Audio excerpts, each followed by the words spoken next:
Olá, bem-vindos. Esse vídeo é um vídeo adicional da série Evolução da Linguagem e Complexidade Linguística. Já tem alguns vídeos postados no canal e se você gostou daqueles vídeos, esse vai ser um vídeo um pouquinho mais curto e talvez você se interesse pelo tema também. E se você ainda não conhece os outros vídeos e gostar do conteúdo desse vídeo, você vai se interessar com certeza e deveria assistir os vídeos dessa série. Esse aqui é uma exploração mais ou menos detalhada, né, sobre essa complexa e fascinante intersecção entre neurociência, biologia evolutiva e linguística. Eu vou falar nesse vídeo sobre a relação do cérebro, da laringe e de um sistema de neurônios chamados neurônios espelho. No centro dessa exploração, né, da exploração da relação desses 3 componentes, o cérebro, a laringe e os neurônios espelhos, está a teoria do cérebro social, do Robin Dunbar, que é um conceito fundamental na psicologia evolutiva. Esse autor, ele postula que o tamanho desproporcional dos cérebros dos primatas, em particular do cérebro dos humanos, em relação a outros animais, ele pode ser atribuído principalmente a umas demandas, assim, sofisticadas da vida social.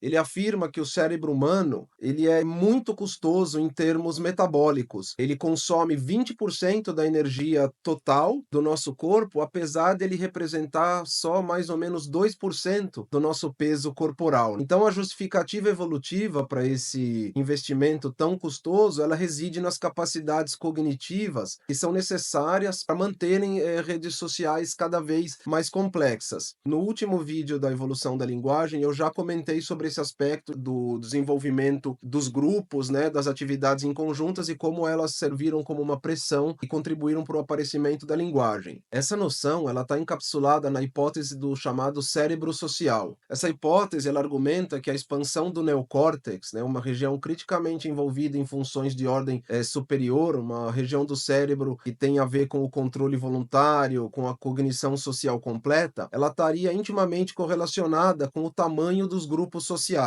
O Robin Dunbar, ele enfatiza que a correlação entre o aumento do volume neocortical e as estruturas social maiores e mais sofisticadas tem uma relação causal, né? E é uma relação demonstrada também por estudos comparativos entre primatas. Mas o próprio autor, ele é bem cuidadoso e ele evita uma interpretação causal muito simples. Não é, por causa do aumento do grupo, então o cérebro se desenvolveu. Não é bem assim, né? E ele aponta, em vez disso, umas dinâmicas bem sutis que subjazem essa correlação. Ele propõe, por exemplo, a cognição social avançada, especialmente a capacidade conhecida como intencionalidade conjunta, que foi descrita pelo Michael Tomasello, de quem a gente já falou aqui num outro vídeo da série, e essa intencionalidade conjunta, ela se refere ao estado cognitivo mental no quais os indivíduos compartilham intenções e estados mentais, e isso permite comportamentos sociais coordenados, resoluções colaborativas de problemas e estratégias colaborativas de sobrevivência. Isso representa, do ponto de vista evolucionário, uma mudança bem importante. Por quê? Porque a gente passa do sistema social competitivo para o sistema social cooperativo. E isso foi fundamental para a sobrevivência e proliferação dos primeiros humanos. Indo além desses conceitos fundamentais, existe também uma revisão dos sistemas do chamado neurônios espelho. Originalmente, esses neurônios espelho foram descobertos em macaco, né? Por um grupo de pesquisadores, mas o mais famoso deles é o Risolati.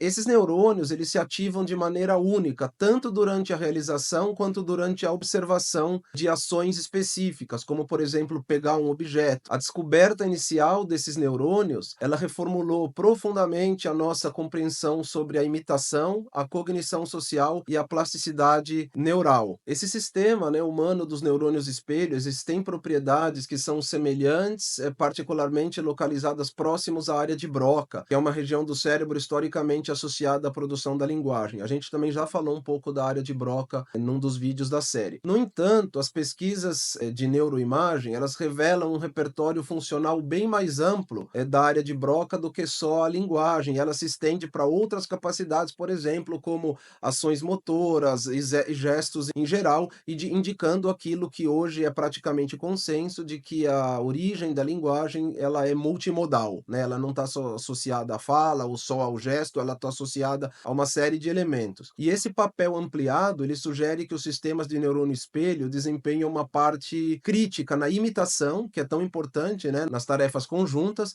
na imitação complexa, ela é essencial para o aprendizado, cultural e também para o desenvolvimento da linguagem, uma coisa que a gente falou também no último vídeo que tratou da chamada teoria da mente.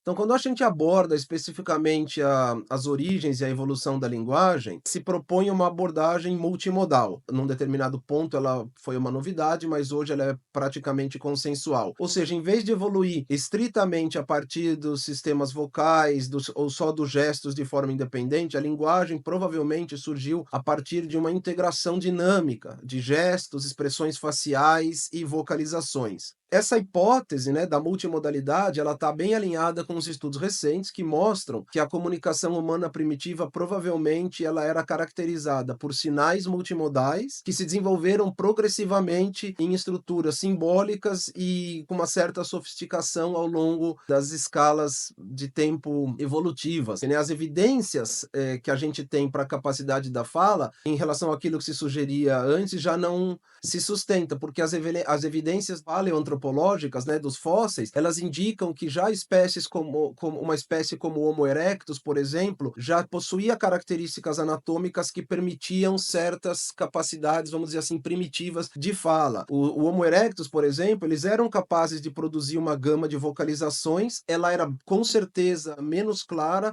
foneticamente e também menos complexa do que a do homem moderno, mas ela já permitia, sem dúvida, um tipo de linguagem. A imitação complexa, ela emerge como um mecanismo cognitivo e evolutivo central ao longo de um determinado período, né, que é essencial para a transmissão cultural e para o desenvolvimento linguístico. A imitação complexa, ela envolve não só a réplica de ações observadas, mas ela também ajuda a entender e internalizar os objetivos e as intenções que estão por trás dessas ações em questão. Então, essa capacidade cognitiva sofisticada, ela permite que os humanos inovem e avancem culturalmente, tecnologicamente, assegurando assim a continuidade e a diversificação para a evolução e complexidade da nossa linguagem.